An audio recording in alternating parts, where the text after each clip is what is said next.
What if you held God's powers for a single day, but with one terrifying rule? You cannot say a single word no matter what happens. Just you and the weight of the world. In this video, we're going to look at a powerful story about a poor temple sweeper who thought God had the easiest job in the world. He traded places with an idol, but what he saw next changed his life and will change the way you look at your own struggles forever. If you've ever felt like life is completely unfair or wondered why bad things happen to good people, stay till the end, because the twist is worth it. Chapter 1. The Daily Struggle of Ram. Long ago, in a small, peaceful village surrounded by green hills, there stood a beautiful old temple. People from all over the country came to visit this temple. They brought flowers, sweets, and money to offer to the beautiful stone statue of God that stood in the center of the holy building. In this temple, there worked a man named Ram. Ram was a simple man, but he was very poor. His job was to clean the temple. Every single morning before the sun rose, Ram would wake up, take his broom and his bucket, and begin sweeping the dusty floors. He washed the stone tiles until they shone like mirrors. He wiped the big wooden doors and polished the brass lamps. He worked very hard from morning until night. The priest of the temple was not a rich man either. At the end of every week, the priest would open the donation box. He would take a few small coins from the money given by the visitors and hand them to Ram. "Here is your pay, Ram," the priest would say kindly. It was a very small amount of money. Ram walked home every evening with a heavy heart. The money he earned was barely enough to buy a small bag of rice and some vegetables. He lived in a tiny hut with a leaking roof. Every single day was a battle for survival. If he fell sick for even one day, he would not have enough food to eat.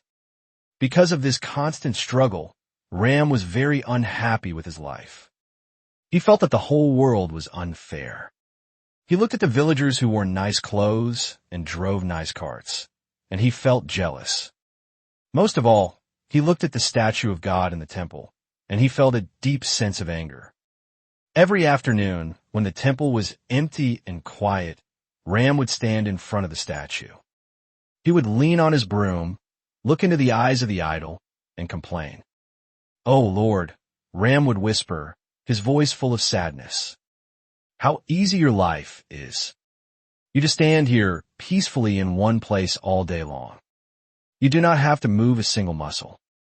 People come from far away just to bow down to you.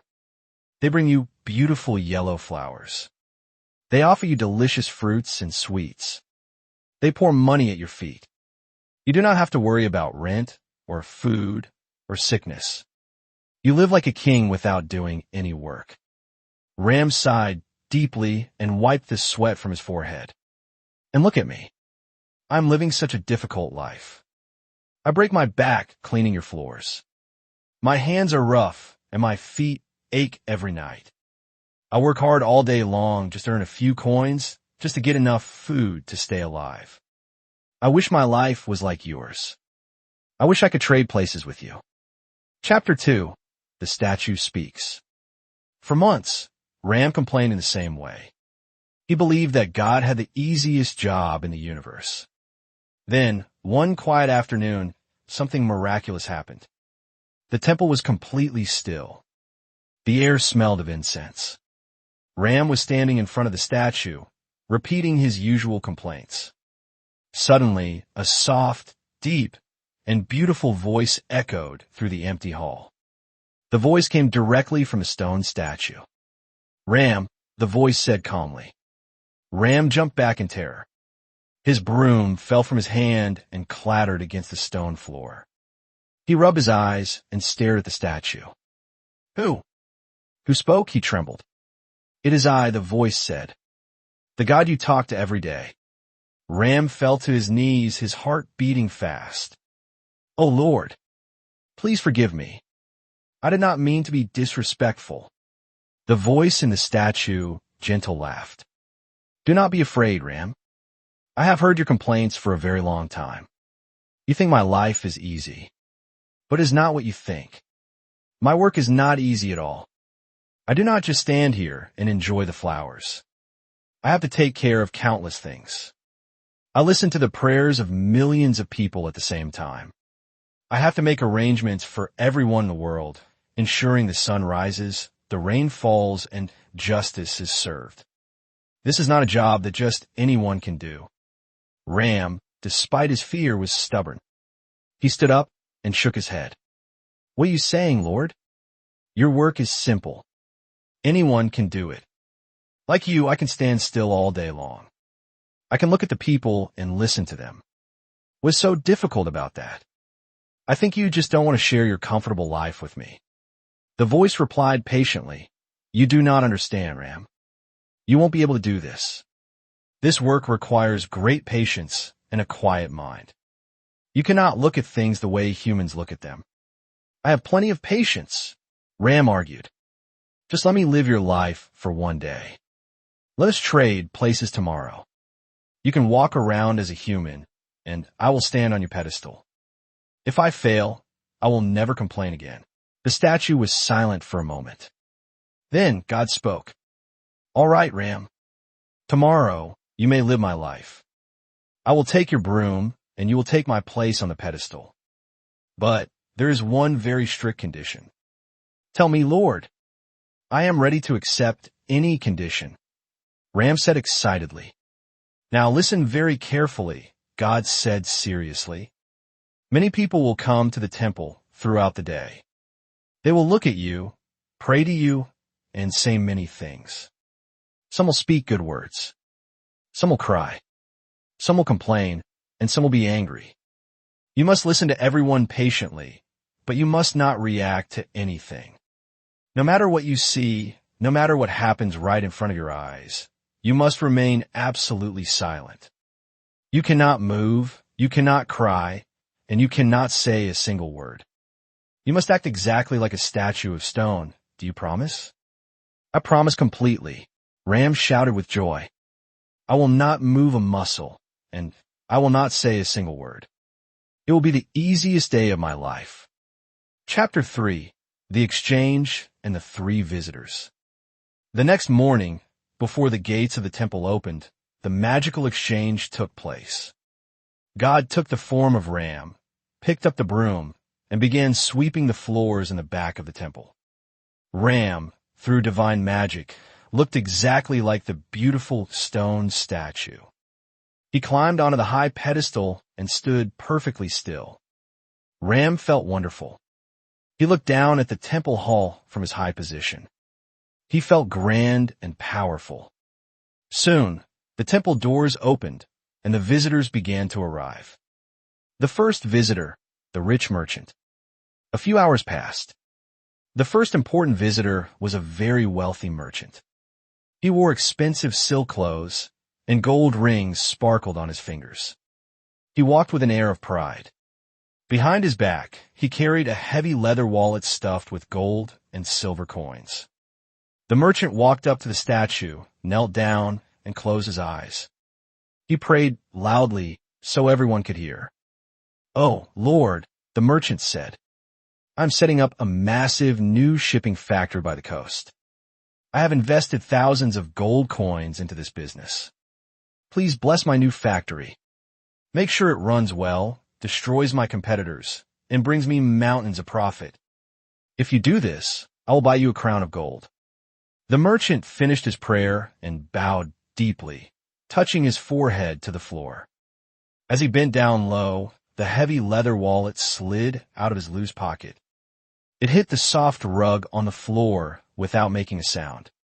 The merchant stood up, dusted his clothes, and walked away. He did not realize that his wallet, containing his entire fortune for the week, was lying on the ground. Ram, standing on the pedestal, saw everything. His eyes widened. He wanted to shout, Hey, sir, stop. You dropped your wallet. But just as he opened his mouth slightly, he remembered God's warning. No matter what happens, you must remain silent. Ram forced his mouth shut. He swallowed his words and stood still, watching the expensive wallet lie lonely on the floor. The second visitor, the poor man. Not long after the merchant left, a second visitor entered the temple. This man was thin, wore torn clothes, and looked incredibly sad. Tears were streaming down his pale face. He was a poor laborer who could not find work. The poor man knelt before the statue, placed his hands together, and cried bitterly. "Oh God," the poor man wept. "I am in deep trouble. I have no money left. I have not been able to feed my young children for 2 days, and my elderly mother is terribly sick. The doctor demands money for medicine, or she will die. I do not know what to do. I have tried everything, but nobody will help me. Please, Lord, have mercy on me. Please arrange some money for me, or my family will perish." The poor man bowed his head, sobbing quietly. As he wiped his tears and prepared to stand up, his eyes fell upon the floor. There, right in front of him, lay the rich merchant's heavy leather wallet. The poor man gasped. He picked up the wallet and opened it. It was filled with bright gold coins. His eyes filled with fresh tears, but this time they were tears of joy. "Oh, thank you, God," the poor man shouted, looking up at the statue. "You are so kind. You heard my prayer so quickly. With this money, I can buy food for my children and medicine for my dying mother. You have saved my family." The poor man hugged the wallet to his chest, bowed one last time in gratitude, and rushed out of the temple to buy help for his family. Ram watched this from the pedestal, and his heart began to race. He felt a deep sense of conflict. He knew the truth. God had not dropped that wallet from heaven. It belonged to the rich merchant. The poor man was taking money that was not his. Even though the man was poor, taking the wallet felt like stealing. Ram wanted to scream, "Stop, poor man. That is not a gift from God. That belongs to the rich merchant who came before you. Put it back." But once again, the heavy words of the condition weighed on his mind. You cannot say a single word. Ram gripped his hands tightly behind his back, gritted his teeth, and remained silent. It was becoming very hard for him to stay quiet, but he managed to control himself. The third visitor, the young sailor. An hour later, a third visitor arrived. He was a young sailor, full of life and energy. He was wearing a simple sailor's uniform and carrying a small bag. He had a bright smile on his face. The sailor walked up to the statue, knelt down with great respect, and prayed with a peaceful heart. "Dear Lord," the sailor said, "starting tonight, I am leaving on a great sea voyage. Our ship will be traveling across the deep ocean for 15 days to trade goods in a distant land. I have come to seek your blessings. Please protect our ship from the rough waves. Keep me and my crew safe and bring me back home to my family safely." While the sailor was still kneeling with his eyes closed, loud footsteps echoed through the temple. The rich merchant had returned, and he was not alone. He had brought 2 police officers with him. The merchant was furious, his face red with anger. "Look around," the merchant shouted to the police. "My wallet is gone. Someone stole it." The merchant scanned the temple hall and saw the young sailor praying alone in front of the statue. The merchant pointed a finger at the sailor. "It must be him," the merchant yelled. "This sailor came to the temple right after me. Nobody else is here. He saw my wallet, took it, and now he is pretending to pray. Arrest him immediately." The police officers marched up to the sailor, grabbed him by his arms, and pulled him to his feet. The young sailor was shocked. What are you doing?" he cried out in confusion. "I don't know anything about a wallet. I just got here a few minutes ago to pray for my voyage. I'm an innocent man, I swear." "Save your stories for the judge," the police officer barked. They pulled out heavy ropes and began to tie the sailor's hands. The merchant stood by, smiling cruelly. "Lock him away in the deepest, dark dungeon," the merchant said. Chapter 4. Breaking the Silence. Ram stood on the pedestal, watching this scene unfold. He was shaking with anger and emotion. He could not believe what was happening before his eyes. The rich merchant was wrongly accusing an innocent person. The poor man was running away with the money. And this poor, young sailor, who had done absolutely nothing wrong, was about to be thrown into a dark prison, ruining his life and his career. This is a terrible injustice. Ram thought to himself, the police are arresting the wrong man. I know the whole truth. If I stay quiet, an innocent man's life will be destroyed. God told me to be patient, but surely God did not mean I should allow a crime to happen right in front of me. Staying quiet now would be a sin. Ram could not bear it any longer. The pressure in his chest exploded. He forgot about the promise. He forgot about the condition. He took a deep breath, puffed out his stone chest, and spoke with a booming, thunderous voice that shook the walls of the temple. Stop! Ram shouted from the statue. The merchant, the sailor, and the police officers froze in absolute shock. They dropped to their knees, staring up at the statue with wide, terrified eyes. The statue was speaking. You are taking the wrong man, Ram announced proudly. The young sailor did not steal the wallet. He is completely innocent. The wallet was dropped by the merchant when he bowed down. Later, a very poor man came a prey. He found the wallet on the floor and took it with him to buy medicine for his sick mother. I have seen everything from this pedestal. Release the sailor at once and go find the poor man. The police officers trembled with fear. Hearing a direct command from God, they immediately untied the sailor's hands. Forgive us, Lord, the officers cried. They turned around, left the sailor alone, and ran out of the temple gates as fast as they could to hunt down the poor man and recover the wallet. The rich merchant also ran away, terrified of God's anger. The young sailor fell to his knees, thanked the statue 100 times for saving him from prison, and then left the temple, overjoyed. Ram stood on his pedestal and smiled proudly. He felt like a hero. I did a wonderful thing today, he thought. God's job is indeed about justice, and I serve justice perfectly. When God returns tonight, he will be so proud of how I handled the situation. Chapter 5, The Deeper Truth. As the sun began to set, casting long orange shadows across the temple floor, the gates were locked for the night. God, who had spent the day working hard as a sweeper, walked into the main hall. He set the broom against the wall, stretched his tired human arms, and walked up to the pedestal. With a flash of light, God returned to his statue form, and Ram stepped down onto the stone floor, becoming a human once again. Ram could not contain his excitement. He stood tall and looked up at the statue with a big smile. Welcome back, Lord, Ram said proudly. Today was an incredible day. I must tell you, I did something amazing. I saved your temple from a terrible mistake. I prevented a great injustice. Oh, did you, Ram? God's voice responded, but it did not sound happy. It sounded deeply sad and disappointed. Ram's smile faded a little. Yes, Lord. A rich merchant dropped his wallet, and a poor man took it. Then the police arrived and arrested an innocent young sailor for the theft. The sailor was crying and begging for mercy. I knew the truth, and I could not bear to see an innocent man suffer. So, I broke the silence and told the police exactly who took the wallet.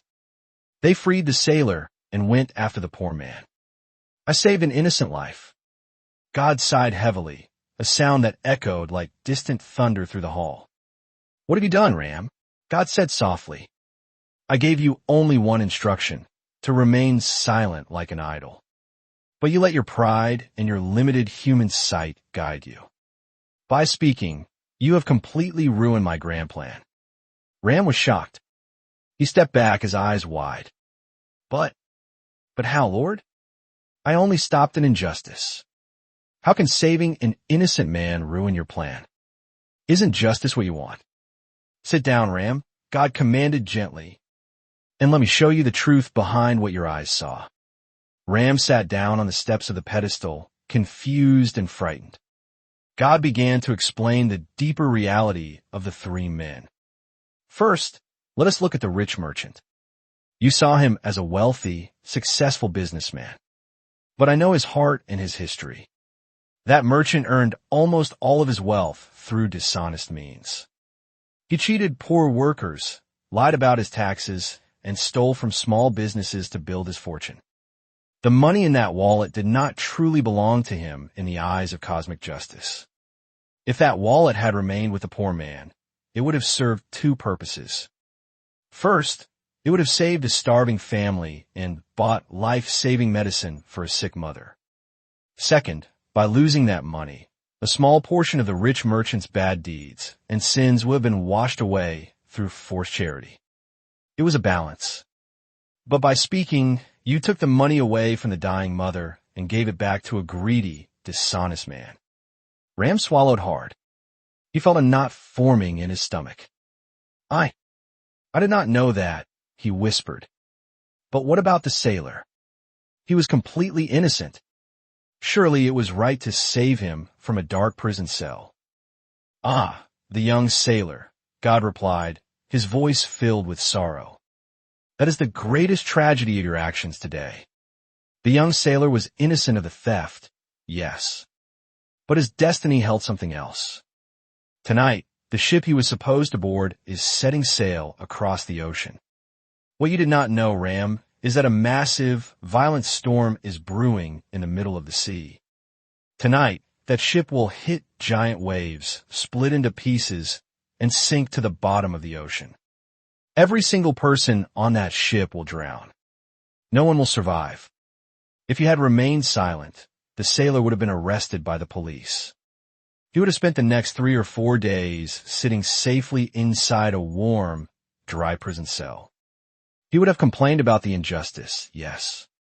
But after a few days, the poor man would have been caught, the truth would have come to light, and the sailor would have been released. He would have missed his ship, but his life would have been saved. Now, because you intervened, the sailor is free. He has gone down to the docks. He has boarded the ship with a smile on his face. And right now, as we speak, he is sailing directly into his own death. By trying to save him from a temporary jail cell, you have sent him to his grave. Chapter 6, the ultimate lesson. Hearing these words, Ram was completely crushed. The weight of his mistake crashed down upon him like a waterfall. He covered his face with his rough hands and began to cry bitterly. "Oh Lord, what have I done?" Ram sobbed. "I thought I was being smart. I thought I was doing good.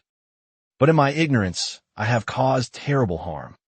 I have taken medicine away from a sick woman, and I have caused a young man to die. I am so sorry. Please forgive me." The temple hall grew warm and comforting. God's voice spoke once more, no longer angry, but full of pure love and compassion. "Rise, Ram," God said. "Do not weep." This was a lesson you needed to learn, and a lesson that all humans must learn. You see, Ram, you can only see what is happening right in front of your eyes in the present moment. You look at a small snapshot of life and decide what is right and what is wrong. But I see the entire picture. I see the past that led to this moment. I see the present reality, and I see the future consequences of every single event. My plans are made with complete, infinite wisdom that spans across time. Humans often look at their lives and complain. When you lose your job, when you face a financial struggle, when a plan fails, or when you experience a loss, you become angry. You look up at the sky and say, "God, why are you doing this to me? Why is life so unfair?" But the truth is, my plan is far bigger than human understanding. Sometimes a disappointment today is actually a protection from a massive disaster tomorrow. Sometimes what looks like a painful loss is a hidden blessing that is clearing the path for something much better. What seems unfair to your human eyes is often a piece of a beautiful puzzle that you cannot see yet. Ram wiped his tears and looked up at the beautiful statue. He felt a deep sense of peace that he had never felt before in his entire life. The anger, the jealousy, and the dissatisfaction he had carried for years suddenly melted away. "Understand now, Lord," Ram said softly, bowing his head in true humility. "I will never complain about my life again. I will work hard, I will be patient, and I will trust that you are managing the universe exactly the way it needs to be managed." From that day onward, Ram returned to his regular job of sweeping the temple floors. He still worked hard, and he was still a simple, poor man. But his heart was no longer heavy. Whenever he faced a difficult day or a struggle, he did not look at God with anger. Instead, he would smile at the statue, take a deep breath, and say, "I do not see the whole path, Lord, but I trust your plan." And he lived the rest of his days in complete happiness and contentment. The moral of the story. This powerful story teaches us a valuable lesson about faith and patience. In our own lives, we often face moments of confusion, sadness, and heartbreak. We feel that things are going wrong and that our prayers are not being answered. However, we must remember that we only see a tiny fraction of our reality. Just like the temple servant, we cannot see the future or the hidden connections of life. We must learn to let go of our need to control everything. During difficult times, stay patient, keep doing your best, and have faith. Trust that the universe has a grander, wiser plan for you, a plan that is designed for your ultimate good, even when you cannot understand it. Motivation life lesson from this story. Here are the important life lessons and motivations we can learn from this beautiful story, explained in simple English. 1. Trust the bigger plan. We often get angry or sad when things do not happen the way we want. We might miss a flight, lose a job, or fail an exam, and think, "Why is this happening to me?" But just like the sailor in the story, sometimes a disappointment today is actually protecting you from a big disaster tomorrow. What looks like a bad situation might be a hidden blessing. Trust that life has a bigger, better plan for you, even if you cannot see it right now. 2. You only see a small part of the picture. The servant thought he was doing the right thing because he only saw what was happening right in front of his eyes. He did not know the past of the merchant or the future of the sailor. In real life, we should not judge a situation too quickly. We do not know everything about other people's lives or what will happen next. Before you complain or react with anger, remind yourself, "I don't know the whole story yet." 3. Silence and patience are powerful. The servant lost his patience and spoke up because he could not control his emotions. His lack of patience caused a terrible tragedy for the young sailor. This teaches us that we do not need to react to every situation immediately. When you're angry, confused, or upset, take a deep breath and stay calm. True strength lies in having the patience to wait and see how things turn out, rather than rushing to make a decision. 4. Stop comparing your life to others. The servant spent his days complaining because he thought God had the easiest life while his own life was a struggle. In the end, he realized that managing the universe was incredibly difficult. Comparing your life to others will only make you unhappy. We often look at people online or in our neighborhoods and think their lives are perfect. The truth is, everyone has their own hidden struggles, duties, and pain. Focus on your own path and stop comparing your chapter 1 to someone else's chapter 10. 5. Be content and have faith. At the end of the story, the servant did not become rich, but he became happy. Why? Because he stopped worrying about things he could not control. He realized that his job was simply to do his best and leave the rest to a higher power. Your daily motivation. Do your hard work every day with a smile. When things go wrong, do not lose hope. Keep your faith strong, stay patient, and believe that whatever is happening right now is leading you to a better future. Learn English from this story. This story is an amazing tool for improving your English because it uses a mix of everyday conversation and descriptive storytelling. You can learn a lot. Here is your guide to learning English from this story. 1. Vocabulary, new words. Here are the most useful words from the story, explained simply with examples. Struggle, verb, noun to try very hard to do something when it is difficult. Example, Ram had to struggle every day to buy food. Complain, verb, to say that you are not happy about something. Example, he would often complain to God about being poor. Pedestal, noun, a raised base or block that holds a statue. Example, Ram climbed up and stood perfectly still on the pedestal. Merchant, noun, a person whose job is to buy and sell goods, a businessman. Example, the rich merchant came to pray for his new factory. Desperate, adjective, feeling a strong need for help because a situation is very bad. Example, the poor man was desperate because his mother was sick. Injustice, noun, an unfair situation or action. Example, Ram broke the rule because he could not stand the injustice. Innocent, adjective, not guilty of a crime, did nothing wrong. Example, the police arrested the innocent sailor by mistake. Blessing in disguise, idiom, phrase something that seems bad at first but results in something good later. Example, missing the ship was a blessing in disguise because it saved the sailor's life. 2. Useful English phrases for daily life. You can copy these common phrases directly from the story to use in your own conversations. Barely enough. Use this when you have only a tiny amount of something, almost not enough. Example, I have barely enough money to pay for dinner. Right in front of your eyes. Use this to emphasize that something is happening directly where you can see it.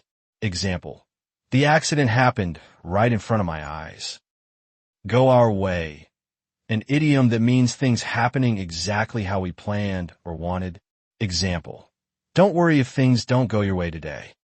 Tomorrow is a new day. Turn out, a phrasal verb that means to have a final result. Example, let's wait and see how things turn out. 3. Practice challenge. To practice what you just learned, try to answer these 2 questions in the comments using full English sentences. Why was Ram unhappy at the beginning of the story? Try using the word struggle or complain. Have you ever had a situation where a disappointment turned out to be a blessing in disguise? Final thoughts. And that is the deeper truth behind our struggles. We often focus so much on the closed doors in front of us that we completely miss the bigger path being cleared for us.